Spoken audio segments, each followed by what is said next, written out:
A partir de este momento, Radio Universidad de Chile da la bienvenida a La República de las Letras. Antonella Esteves, Patricio López y Alberto Mayol los invitan a ser parte de esta nación letrada y democrática, en donde la conversación en torno a libros fundamentales es la excusa para juntarse con amigos, soñar y reflexionar sobre lo que somos y lo que podemos ser. Bienvenidos a La República de las Letras. ¿Dónde está Freire?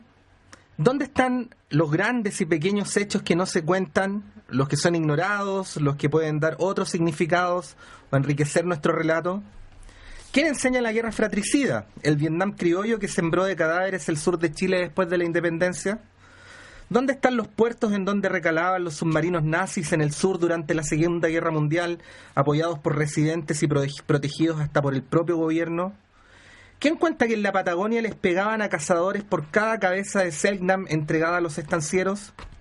¿Cuándo podremos leer que las Fuerzas Armadas de Chile han matado a más obreros, estudiantes y trabajadores chilenos que a soldados de otros países? ¿Quién contará que el cráneo de Pedro de Valdivia fue usado como jarra para tomar chicha por diferentes loncos mapuches antes de perderse en algún rincón de la historia? ¿Enseñaremos algún día los nombres de los más de 50 estudiantes que fueron masacrados sin juicio en 1938 a pocos metros del Palacio de la Moneda, en plena democracia? ¿Sabremos los nombres de médiums, espiritistas y canalizadores que han asesorado y guiado tomas de decisiones de nuestras autoridades a lo largo de sus mandatos? ¿Encontraremos en algún doblez de la historia la razón por la que la fecha 11 de septiembre se repite tanto y siempre asociada a tragedias nacionales, desde terremotos, invasiones y masacres hasta 2 golpes militares en el siglo XX? ¿Seremos capaces de enfrentar con todas sus letras que la campaña libertadora de O'Higgins fracasó en realidad y que tuvo que venir José de San Martín a liberarnos con un ejército argentino financiado por argentinos?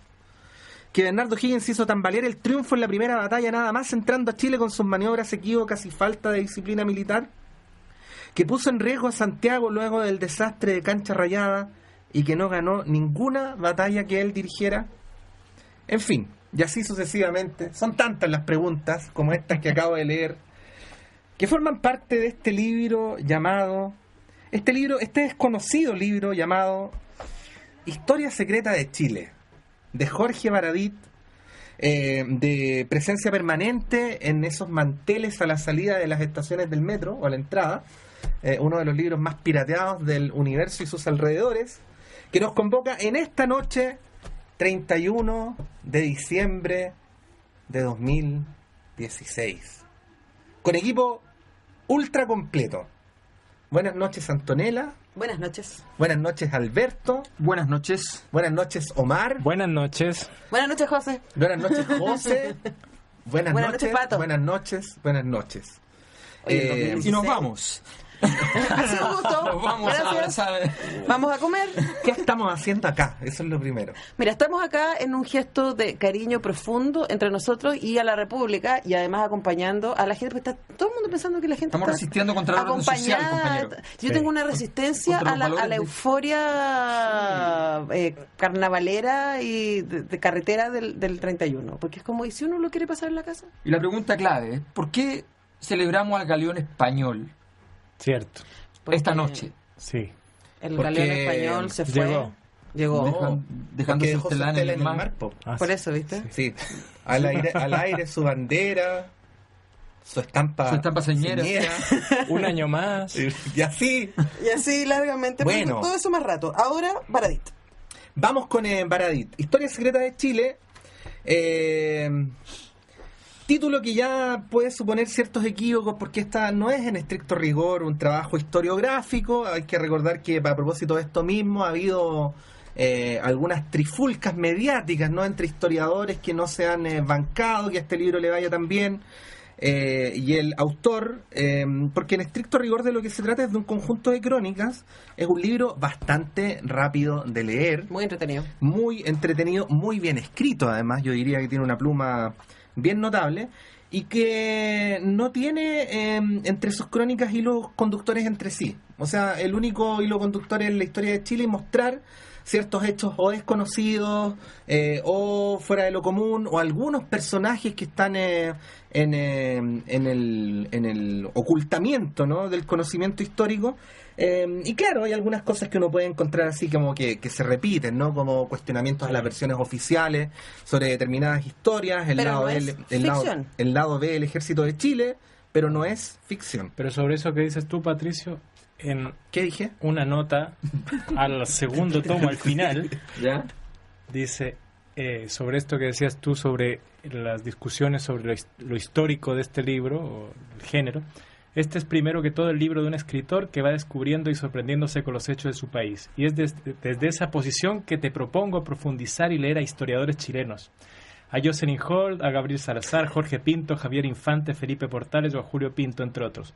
Piensa en este libro como en una invitación, una puerta hacia regiones de tu propia memoria, territorios inexplorados y llenos de riqueza, signo y símbolo donde podremos encontrarnos con nosotros mismos y entendernos mejor.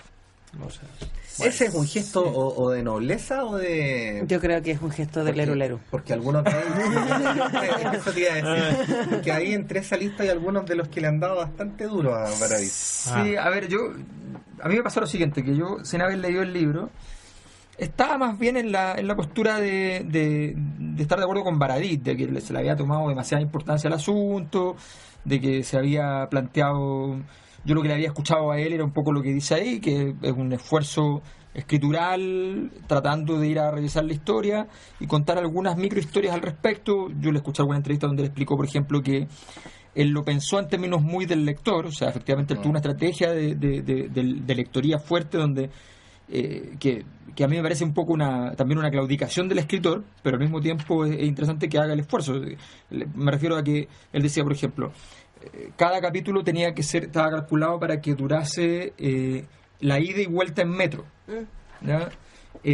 Cada texto podía leerse independientemente del otro, no tienes para qué leerlo en el orden del libro, ¿ya? Porque cada texto es autónomo del resto del Tal cual. ¿ya? Entonces, esas dos cosas hacían que el lector en el fondo no sufra una exigencia frente a la lectura. Yo soy de los que cree que la lectura tiene que ofrecer una exigencia al lector, porque si no el lector no se forma como tal. O sea, tú dices que este libro es papilla molida en la boca. No. Lo que digo es que efectivamente es buena la metáfora, sí. Sí, exactamente lo que quería decir. Como las que comía el Alessandro. Sí. No, pero como el pajarito, así como masticada por alguien y se la entrega, sí. Es cierto, hay algo de eso, Pero yo no sé. pero es que lo hace que... Déjame meter la cuña y después A ver, dale. te molesto. Dale. No, es que también creo que cómo se va a formar o sea, esto está escrito para gente que lee y para gente que no lee. Y para la gente que lee puede ir pasando con cosas un poco más complicadas, pero para un adolescente, ponte tú, que se encuentra con este libro, le va a resultar una experiencia grata que lo puede llevar a leer otras cosas. pero no hablemos de los adolescentes, porque tú que leías a los 14, 15 años. Señor Kierkegaard. No, ese era Alberto. Yo leía Voy a decir que los adolescentes pueden ser grandes lectores, incluso mucha gente dejó de leer después. Dije, un adolescente que no lee. Que no lee ya. Claro, entonces lo que estoy diciendo es que, por ejemplo, la larga discusión sobre Isabel Allende o sobre Marcela Serrano, ponte tú, que yo las leía en tercero medio, mi profesora me las hacía leer y yo creo que el ejercicio tenía que ver con generar el hábito.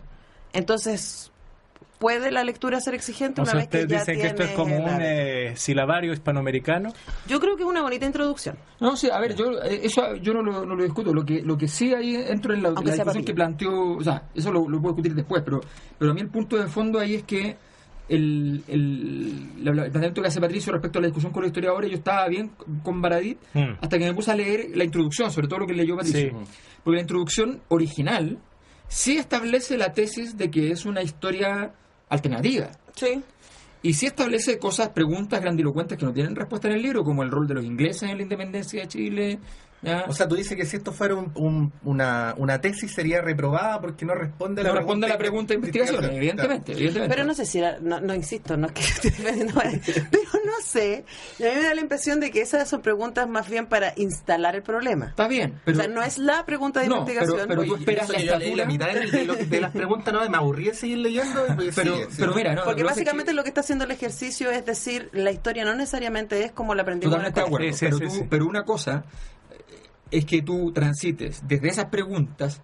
Está bien, yo no digo que contestes todas esas preguntas, solo digo que el tamaño de esas preguntas son preguntas estructurales y el tamaño de las respuestas son anecdotarios. Sí. O sea, y ese es un punto que yo creo que hay una deuda pendiente, porque finalmente él en la introducción sí juega el juego de decirle a los historiadores: oigan, yo vengo a hablar por vuestra boca muerta. Pero también hay una cosa ahí que a mí me llamó la atención el prólogo, porque es un prólogo escéptico en el sentido de que cree que, bueno, los hechos son un desparramo y el historiador inventa conexiones. Entonces, ¿hasta qué punto todas las conexiones de la historia son reales? ¿Hasta qué punto no son solo hechos que nosotros asociamos caprichosamente? Entonces, un poco una visión escéptica sobre la historia, más allá, no habla de historia oficial, sino que habla de la historia en general como un ejercicio... De la historia como disciplina. Como una disciplina que no tiene rigor. Él lo pone, yo lo que entendí de su introducción era que hasta qué punto todas las conexiones no son simplemente una cosa puesta por el historiador. O sea, no sé si rigor es, a mí me da la impresión, y a lo mejor eso no tiene que ver con Baradit, sino con mi mirada en particular, o con la de los conocimientos alternativos, de que básicamente, bueno, la historia la escriben los que ganan. Y la cantidad de cosas que quedaron afuera y la cantidad de cosas que no se juntan, pero o sea, básicamente los hechos son los hechos, pero luego los discursos que se arman respecto a los hechos no necesariamente son verdad. No, está bien, pero él dice hasta qué punto las conexiones que establecemos son reales. Entonces habla de que los hechos son reales, pero las causalidades, qué sé yo, si uno va a hablar desde una historia de donde hay motivaciones sociales, no, todo eso, volvemos un poco, el problema es que esto... Dos cosas. Primero, que la historia, en este sentido, es un poco la vuelta a la historia decimonónica de las personalidades, ¿no? Si es que esto fuera historia, sería una historia de los personajes, un poco, más que de las cosas que ocurren en la realidad nacional.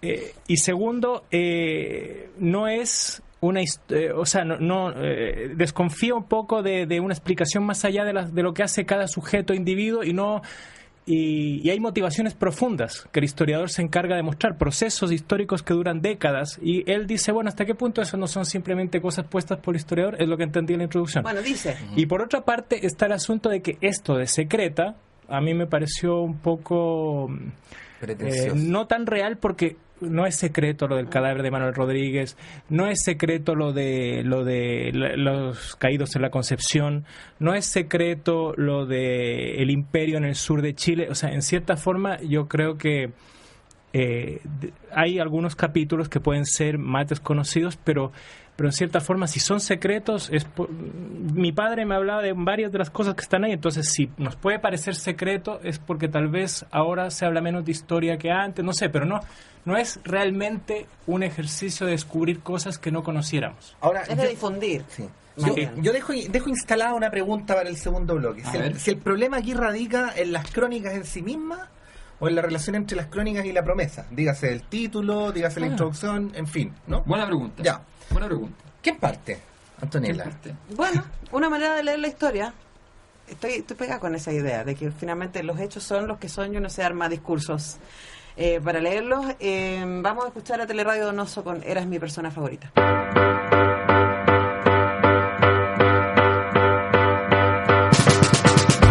Fui a mi piazza a abrir el cajón del Maipo. No esperaba encontrarme con tanto. Fotos viejas de primavera. Sé que estas cosas no van a volver.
La historia es un punto de vista.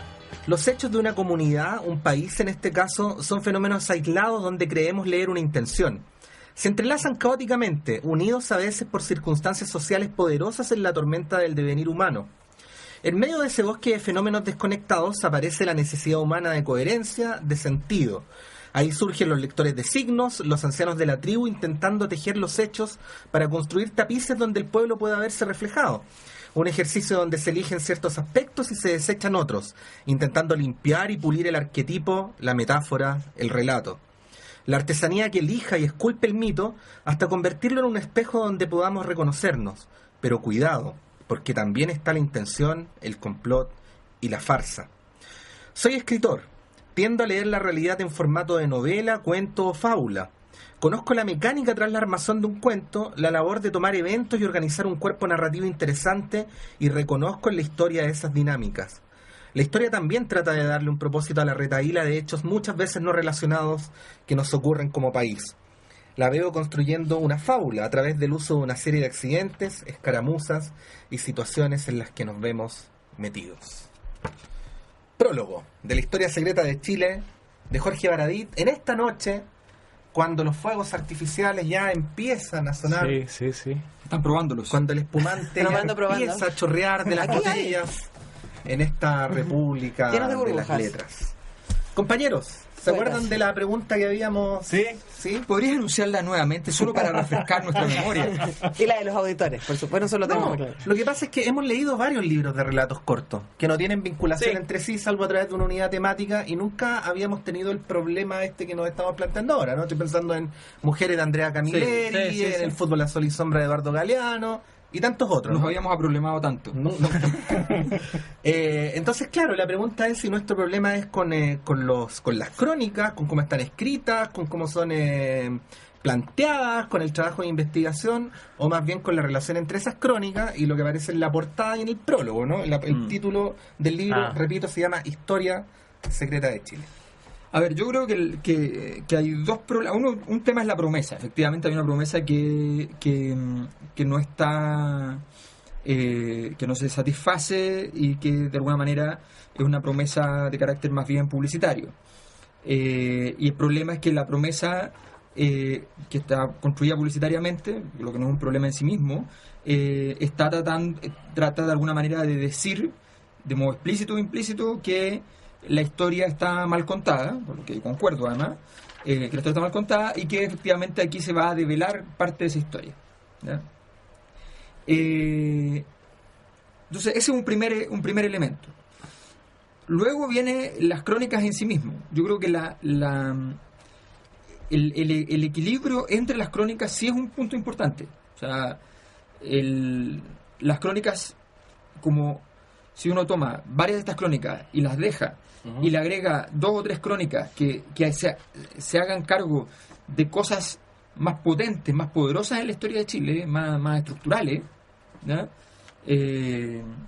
Ahí estamos hablando de algo importante. A mi juicio, que ahí se cumple la promesa y al mismo tiempo la crónica otorga un beneficio, manteniendo la diversión, pero también haciéndose cargo del objeto, porque hay una cuestión que es bien importante, y es que cuando uno escribe un libro no puede dejar de hacerse cargo del objeto que está tomando. No porque yo quiero escribirlo corto, no porque yo no puedo dejar, si yo tengo la capacidad enorme, hemos leído aquí a Byung-Chul Han, para escribir filosofía en 5 páginas, ¿da? Bueno, fantástico, pero si yo no estoy en condiciones de dar cuenta de la filosofía en las 5 páginas, entonces tendré que escribirla en 20, ¿ya? Y mala suerte que no se alcance a leer en el tiempo del metro, ¿ya? Pero no por eso yo la voy a recortar hasta el punto del hartazgo. Por ejemplo, el texto sobre Arturo Prat es un texto sobre el ocultismo, que está súper interesante esa variante. Lo más interesante es que además le agrega un elemento que tiene que ver con la época, el importante del ocultismo en la época, cómo se había hecho muy popular dentro del mundo católico. O sea, hay todo un juego contra la Iglesia, pero dentro del mundo católico, ¿ya? Hasta ahí fantástico, pero referir al ocultismo de Arturo Prat sin hacer ninguna alusión a la masonería, completa, o sea, invalida por completo, a mi juicio, el texto. O sea, no hay manera, porque hay un... Como hay si un lo elemento- hace en el caso de las crónicas sobre los libertadores, porque ahí la masonería aparece Exacto. mencionada, detallada. Pero viene un elemento ahí que es como estructural del escritor, efectivamente, o eventualmente del gran genio que tiene Jorge Baradit para la difusión, que es esta idea de, por cada texto, una idea. Por tanto, para no confundir, sacamos la masonería. Ujú. Pero estamos respetando el objeto histórico. O sea, Sí. estamos jugando. Yo no digo que haga historia, porque no es historiador y no está tratando de hacer una historia de Chile, eso está claro. Lo que sí es que está jugando con el objeto historia. ¿Ya? Y lo está jugando con el objeto historia diciendo: voy a construir un anecdotario. Anecdotario del Reino de Chile sería una cosa distinta. Pero Ok. bueno, eso que tú dices sobre anécdota, a mí me hizo pensar que este es un redescubrimiento de un género del que tal vez el inventor es Ricardo Palma, un peruano, que tiene un libro que se llama Tradiciones y Leyendas Peruanas. Que hay que decirlo. Omar Sarraz en este momento Lo tiene aquí. encima de la mesa. No trajo la Sí, limeña. pero Lo aquí está el de tocando- las limeñas, lo sí. está tocando con sus yemitas. Sí. Entonces resulta que, ¿qué hace Ricardo Palma?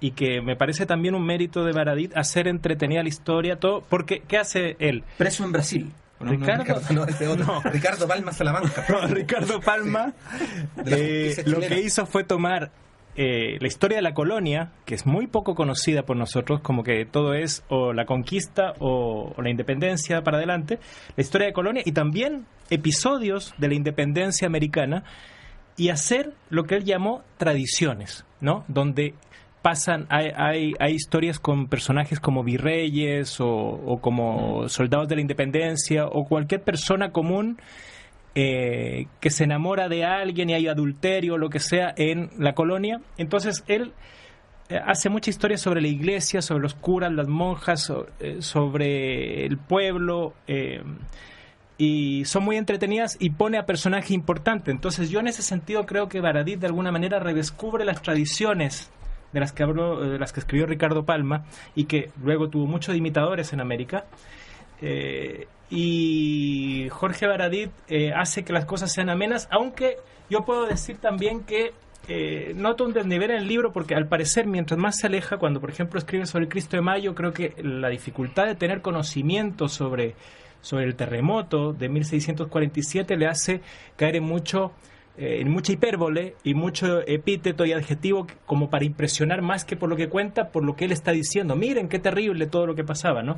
Pero con el transcurso del libro, a mí me pareció que de la mitad hacia adelante a mí me gustaba más. Por ejemplo, ¿Quién mató a Silvia Renard, el general de la masacre de la Escuela Santa María? Muy o bueno. El reino francés de la Araucanía aún existe y tiene herederos en Europa. Ese, junto con el de Ingrid Olderock y La conspiración de la Virgen de Peña Blanca, me parecieron crónicas buenas, interesantes, y como que hay un ambiente que sale del conocimiento. Pero hay otras en las que... y una cosa también es que en esta parte del libro, que es la segunda, me pareció mejor, porque en la primera hay un desnivel, porque hay mucho espiritismo. O sea, hay 2 de las 10 historias con espiritismo, entonces me parece un poco Igual al exagerado comienzo. eso. Sí. Claro. Antonella tenía algo que decir. Un montón, pero lo digo a Pero la bueno, vuelta. el tema. José, ¿cómo es este asunto? ¿Hay que irse a la pausa ahora y volvemos con la canción? ¿Eso? Ya, vamos a ir a una pausa. Ya. Y antes de que sigamos hablando, vamos a escuchar una canción, pero dejémosla presentada de antemano. Don Omar. Cuando me acuerdo de mi país, de Patricio Manso. Librería Clepsidra. En Ñuñoa, en Macul con Irarrázaval, está la librería Clepsidra. Libros de ciencias sociales, literatura, filosofía, poesía, lecturas escolares de arte y teatro.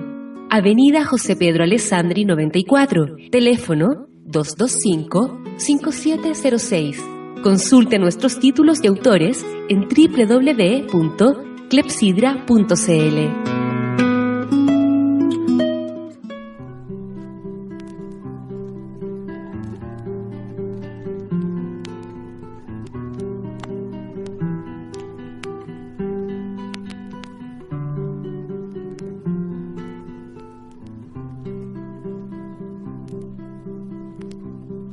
Cuando me acuerdo de mi país, me sangra un volcán. Cuando me acuerdo país. Me escarcho y estoy cuando me acuerdo de mi país. Me muero de pan, me nublo y me voy, me aclaro y me doy, me siembro y se van, me duele y no soy, cuando me acuerdo de mi país.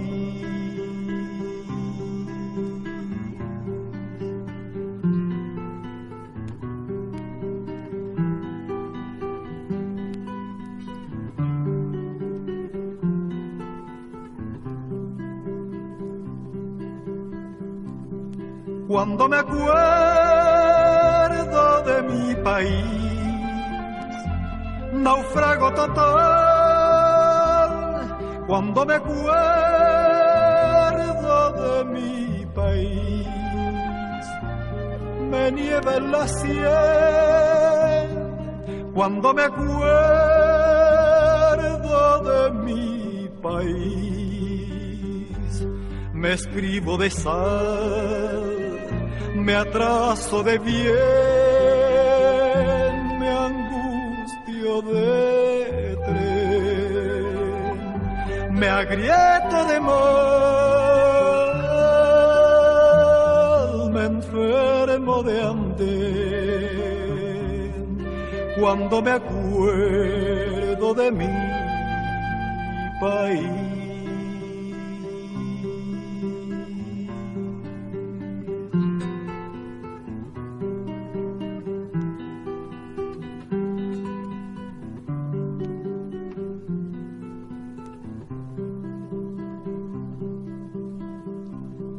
Cuando me acuerdo de mi país, me enojo de ayer. Cuando me acuerdo de mi país, me lluevo en abril. Cuando me acuerdo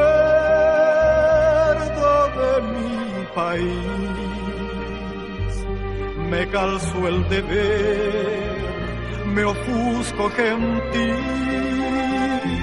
me enciendo candil, me encrespo de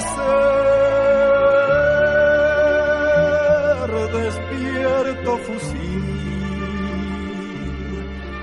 cuando me acuerdo de mi país.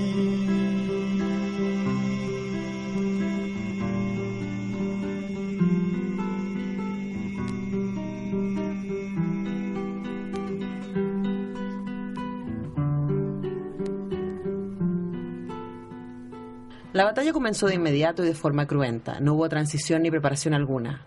Las montoneras cayeron sobre el poblado gritando y blandiendo sus lanzas de punta metálica, buscando abrir y matar a cada chileno en el lugar. La guerra tiene menos preámbulos y ceremonias de lo que la historia nos quiere hacer creer. Los soldados del Chacabuco protegían las 4 entradas de la plaza, intercalando tiros de fusil con cargas de bayoneta para ahorrar munición. Parapetados tras las barricadas, debían cubrirse de los ataques desordenados de los montoneros que, armados con rejones, lanzas con punta metálica, se lanzaban contra ellos con gritos terroríficos en oleadas de pesadilla. Además, francotiradores subidos a los techos de las casas colindantes impedían apuntar con más tranquilidad. Quienes han estado expuestos a un tiroteo saben que las balas no se ven. Son silbidos fantasmales que pasan zumbando cerca de los oídos. Son impactos en la madera de las barricadas, golpes que levantan cal de los muros cercanos o el ruido sordo, como de un puño golpeando una almohada, cuando logran dar con un cuerpo humano. No siempre sabes de inmediato que has sido herido. Se siente como un piedrazo, un golpe, hasta que sobreviene el mareo y todo se va negro en el mejor de los casos. Porque morir es difícil, matar a una persona es difícil, y un campo de batalla, más que un lugar compartido por vivos y muertos, es un espacio intermedio donde los alaridos de compañeros mutilados revolcándose de dolor, los espasmos violentos de los que agonizan, los quejidos, los rezos de los heridos, jóvenes gritando, dibujan el infierno sobre la tierra. Huele a pólvora, órdenes y gritos. La adrenalina sale por las orejas, la furia, el animal liberado con un fusil con Blen cuyos 4,3 kilos empiezan a pesar en los brazos a medida que avanza la tarde y nadie viene a ayudarte. Historia Secreta de Chile, Jorge Baradit, en este 31 de diciembre, el último programa del año. Y yo no tengo ningún problema con el contenido del libro, ni uno solo. Pero ¿para qué le pegas? Defiéndalo. ¿Para qué le pegas en la ¿Cierto? pelada? Vamos, José está conmigo. Tengo problemas con el título. Creo que el título da a equívocos. Porque exactamente como dice José, viste que somos uno con José, estamos conectados. Ven a decirlo acá, ¿Para qué estoy yo? Con José estamos conectados. ¿Ya? El título, claro, efectivamente el libro está basado en una serie de bibliografía. O sea, no es que Baradit esté descubriendo cosas que no se sabían. Podría haber sido historias ocultas de Chile, pero probablemente la editorial habría cuestionado ese título. Creo que más que la historia secreta, claro. Es más bien son pedazos, momentos de la historia que son anécdotas más que historia, pienso yo. Y en ese caso también, no está mal. Con la introducción, lo que yo creo que Baradit está haciendo es plantear la cuestión de que la historia es un discurso que está escrito, es un discurso que conviene, es un discurso que ha sido utilizado por el poder y es un discurso que es súper cuestionable. Y todavía tenemos a los carreristas y a los higienistas peleando respecto a quién es el padre de la patria, etcétera. Y me parece que es interesante el ejercicio que hace Baradit aquí desde poner en cuestión ese ejercicio con ejemplos. Yo no creo que le esté tratando de escribir la gran historia de Chile, sino más bien de cuestionar eso que, ¿cómo se llamaba ese libro gigante que leíamos en el colegio? Que era como la historia de Chile según Valenzuela. Frías Valenzuela. Frías Valenzuela. Claro, que como eso, la historia es esto, ¡pah! Y me parece que es interesante el ejercicio de empezar a mirar los resquicios.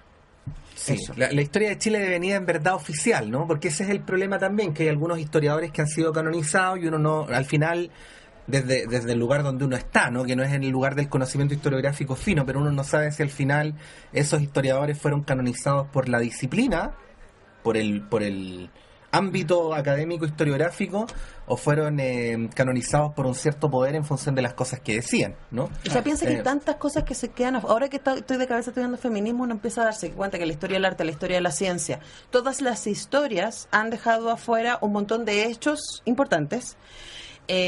Justo ayer con un amigo me discutía respecto a esto mismo y me decía, bueno, pero finalmente este aparato, pues estábamos discutiendo por WhatsApp, este aparato con el que discutimos fue inventado por hombres, y yo sí, qué gracioso que lo dices, porque justamente la programación, el Wi-Fi fueron creados por inventoras mujeres. El tema es que no está dentro de la historia oficial, hay que escarbar un poco más para llegar a esos datos.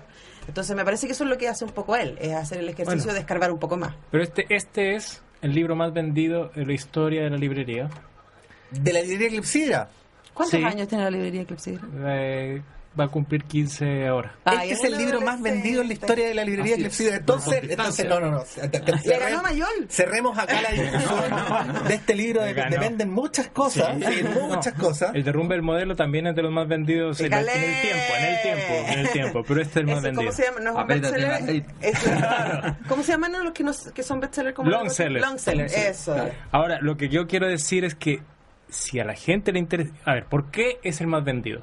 Yo cuando vi este libro y vi la tapa dije, esto no se va a vender nada y vamos a devolverlo a la editorial sin ni un ejemplar vendido, porque la tapa me parecía fea, muy fea.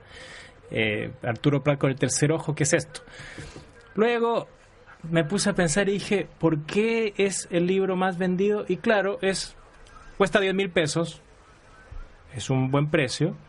Por otra parte, a la gente sí le interesa Chile y le interesa la historia, pero es una historia donde no vas a pelear con nadie, porque es una historia que en cierta forma compartimos. O sea, aunque se pueda hablar de Pinochet mal en algún capítulo, en general todos estamos de acuerdo en que la masacre de Santa María fue terrible. Todo lo que está aquí es en cierta manera un consenso. No son capítulos que provoquen bandos. Entonces yo puedo llevarle este libro a cualquier persona. No tengo que pensar... como por ejemplo el libro de Alberto podría no ser del gusto de algún sector. Claro. No me digas. O sea, este libro uno lo compra aunque no conozca muy bien a quién se lo va a regalar y no va a correr ningún riesgo. Exacto, no hay riesgo. En cambio, llevar el libro de Alberto podría ser un poco riesgoso. Al amigo medio fachito, ¿no? Y por otra parte, está bueno que lea. yo creo que sí hay mucho interés en historia y en cosas sobre Chile, pero a veces los libreros tal vez no sabemos ofrecer el libro sobre realidad nacional, sobre actualidad. y este está ahí a mano, expuesto. Ahora, a mí sí me consta, porque lo leí, no, en realidad no me consta, lo leí, ¿Ya? ¿Sí? no es lo mismo, que ni la editorial ni Baradit se veían venir este efecto, pero ni por lejos. No.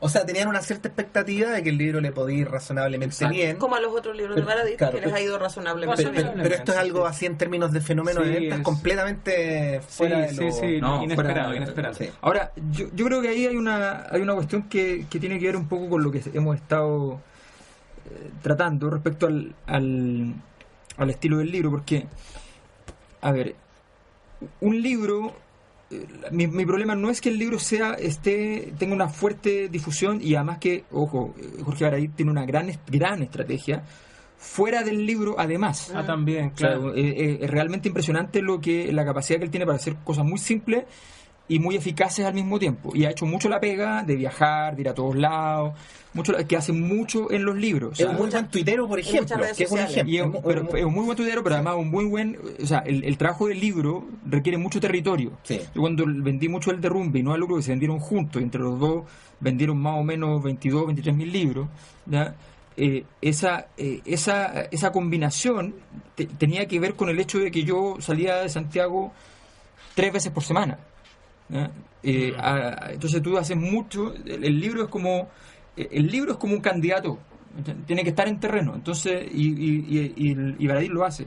Ahora, yo insisto en un punto. Creo que hay una problemática cuando uno solo tiene como objetivo la difusión.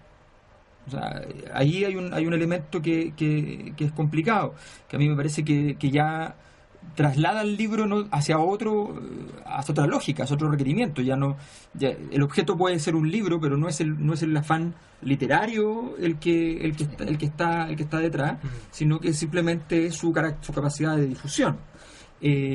Porque ahí viene el punto de cuando tú puedes llevar esto a costa de otras cosas. Entonces a mí me parece que eso es algo que finalmente está un poco, no digo permanentemente, pero está un poco presente en el libro, que se puede ir comiendo el proceso. Y en segundo lugar, yo hago una sola pregunta. O sea, la historia chilena, yo creo que eso es lo que explica en parte la venta. La historia chilena es evidentemente falsa. Es evidente. Claro. O sea, la historia oficial chilena es una porquería. O sea, yo le pongo un ejemplo muy simple. Sabemos que la fragata primera fue armada por los ingleses. Sabemos que nos trajeron a Lord Cochrane, ¿ya? Sabemos que el primer ejército tuvo también financiamiento inglés, ¿ya? Sabemos que a los libertadores los formaron en Inglaterra, ¿ya? Sabemos que la guerra del salitre es por los ingleses, ¿ya? Y ningún historiador Lo dice. ha explicado nada de cómo se juntan 5 hechos asombrosamente similares. O sea, efectivamente somos los ingleses de Latinoamérica. Efectivamente, no, somos Inglaterra en Latinoamérica. Entonces, Pero no Ahí son los lo- chilenos. nuestro No son, gusto no por son el los té. chilenos. No son O los sea, chilenos. San Martín, Miranda, Bolívar. todos los libertadores. Entonces, cuando uno mira eso, dice, bueno, aquí falta efectivamente un trabajo histórico. ¿Ya? Ok, eso es evidente. Y por tanto, ahí hay una necesidad de impugnación seria. ¿Qué es lo que pasa? Que el chileno, frente a esta necesidad de no tener conflicto, prefiere decir, yo efectivamente creo que la historia que nos enseñan es una porquería, pero me quiero quedar con esto, Que no impugna tampoco. que tampoco jode. Ahora yo no Tampoco estoy me jode mis segura, propias Alberto. convicciones. O sea, creo que lo que tú dices, esos 5 hechos que nombras, no es tan evidente para la mayoría. Pero lo de- hemos leído en la historia, eso sí nos dice la historia. Sí, yo sé, pero ¿cuánta No, lo gente... que dice Alberto es que la cuánta historia gente ha debería leído decir y relacionar eso. Seguro que sí, y seguro que habrá otros libros más potentes, que deberían haber otros libros más Habrá- potentes al respecto. Lo que estoy pensando es que el lector de este libro no necesariamente maneja esos 5 No, puntos que tú dijiste. No, pero simplemente estoy diciendo que ese lector sabe que le mintieron, pero a la hora de pedir una respuesta, prefiere una respuesta así, No quiere light. pelear. anodina, light, ¿ya? En vez de preferir una respuesta que le pueda doler en su orgullo nacional, que le impida comer la empanada. Pero yo creo en que a la septiembre. mayoría de los chilenos les encantaría reconocerse ingleses. No, pero Ese es como... Brexit. O sea, yo creo que... M. Es como cuando Lisa, es como Como cuando Lisa dice mi Simpson papá. descubre que... ¿Se acuerdan de ese capítulo en que Lisa Simpson descubre que el fundador de Springfield era un impostor y Sí, un sí, sí. traficante? Y finalmente ella dice, bueno, al final no le quiero quitar a la gente la ilusión. Es un poco eso, yo creo que cada chileno hace consigo mismo. Pero Dice que sí, una- Antonella, tú dices que es como ese profesor, como ese historiador que usa chaqueta tweet Ya. y suéter con rombo, ¿no? Que hace clases en esta universidad y cuando le preguntan algo dice... Que piensa en inglés. Sí. Que piensa en inglés. Bueno, No Borges... podemos seguir hablando. No, solo quiero decir una cosa. No. Borges tiene un cuento que se llama Tema el traidor y del héroe, donde son el mismo, el traidor y el héroe. Y justamente el traidor acepta ser mártir y ser asesinado en un teatro y quedar como héroe para de alguna manera devolver el mal que había hecho a los irlandeses. Entonces, en cierta forma, los héroes son antihéroes y la historia miente, claro. Como el asesinato de Jesse James por el cobarde Robert Ford. Podemos leer el lo libro veremos. de la infamia un día como para cotejar con... Mira. Lindo, bonito, pero Oye, vamos a una canción. Vamos a ir a escuchar no era Violeta. ¿Qué es lo que vamos a escuchar? Petinellis. Bob Petinellis. Los Petinellis. De Petinellis. Sí, esta canción ¿Qué te se dice? llama... ¿Parece a Álvaro Enrique en la portada del 2? Sí, O'Higgins se parece que le Vamos a escuchar igual. Vamos a escuchar una canción que se llama Arriba quemando el sol, que una compositora del campo llamada Violeta Parra compuso especialmente para la voz de Álvaro Enríquez y el piano de Camilo Salinas.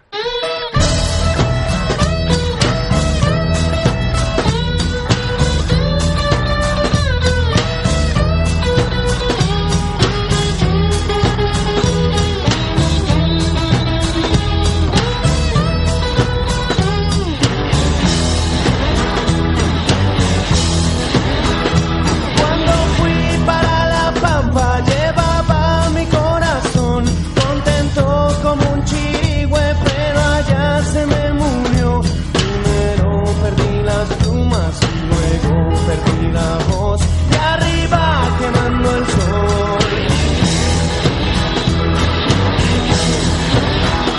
Cuando vi de los mineros dentro de su habitación, me dije mejor habita en su concha el caracol, o a la sombra de las leyes el refinado ladrón.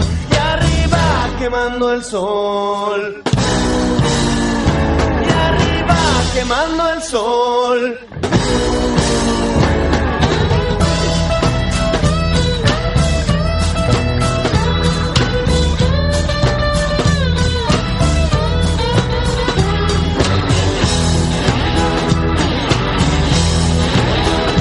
Las hileras de casuchas frente a frente, sí señor. Las hileras de mujeres frente al único pilón.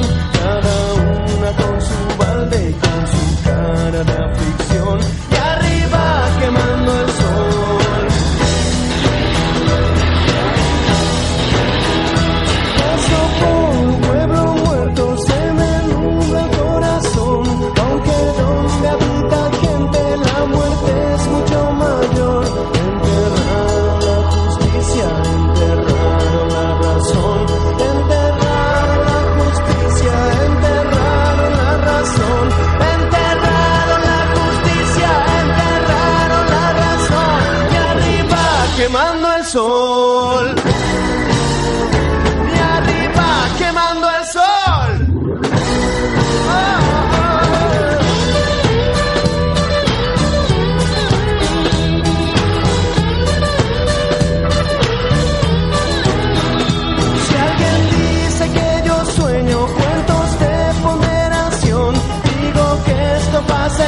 del recinto solo quedaban algunos hombres apaleados y el subteniente Luis Cruz Martínez, el cabo Tachuela, como le decían al inicio de la guerra debido a su escasa altura y a los pocos años que cargaba en una mochila demasiado grande.